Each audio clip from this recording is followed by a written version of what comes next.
ଅନୁଗୁଳ ଜିଲ୍ଲାର ପରିଚୟ କେବଳ ପାହାଡ଼, ଜଙ୍ଗଲ ଓ ନଦୀ ମଧ୍ୟରେ ସୀମିତ ନୁହେଁ। ଶିଳ୍ପ ଓ ଖଣିଜ ସମ୍ପଦର କଥା ଆସିଲେ ତାଳଚେରର ନାଁ ସର୍ବପ୍ରଥମେ ଆସିଥାଏ।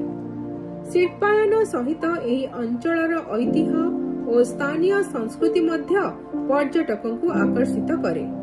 ତାଳଚେର ଅଞ୍ଚଳର ଭୂମି ତଳେ ଥିବା କୋଇଲା ସମ୍ପଦ ଏହାକୁ ଦେଶର ପ୍ରମୁଖ ଶିଳ୍ପ ଅଞ୍ଚଳ ମଧ୍ୟରେ ପରିଚିତ କରିଛି। ଅନୁଗୁଳ ଜିଲ୍ଲାରେ ଅନେକ ବଡ଼ ଶିଳ୍ପ ପ୍ରତିଷ୍ଠାନ ରହିଥିବାରୁ ଏହି ଜିଲ୍ଲା ଓଡ଼ିଶାର ଶିଳ୍ପ ମାନଚିତ୍ରରେ ଏକ ବିଶେଷ ସ୍ଥାନ ରଖିଛି। ତାଳଚେରକୁ ଆସିଲେ ଶିଳ୍ପାୟନ ସହିତ ଏଠାକାର ଧାର୍ମିକ ଓ ସାଂସ୍କୃତିକ ସ୍ଥାନଗୁଡ଼ିକୁ ମଧ୍ୟ ଦେଖିହେବ। ଗାଁ ଗୁଡ଼ିକର ସରଳ ଜୀବନଶୈଳୀ, ସ୍ଥାନୀୟ ବଜାର ଓ ପାରମ୍ପରିକ ମନ୍ଦିର ଅଞ୍ଚଳର ଅଲଗା ପରିଚୟ ଦେଇଥାଏ।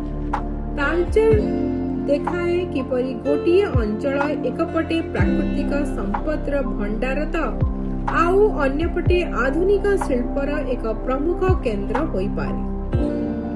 ଅନୁଗୁଳ ଜିଲ୍ଲା ଭ୍ରମଣ କରୁଥିବା ପର୍ଯ୍ୟଟକଙ୍କ ପାଇଁ ତାଳଚେର ଏକ ଭିନ୍ନ ପ୍ରକାରର ଅନୁଭୂତି ଦିଏ। ଏଠାରେ ପ୍ରକୃତି ସହିତ ଶିଳ୍ପ ଓ ମାନବ ବିକାଶର କାହାଣୀକୁ ମଧ୍ୟ ଦେଖିପାରିବେ।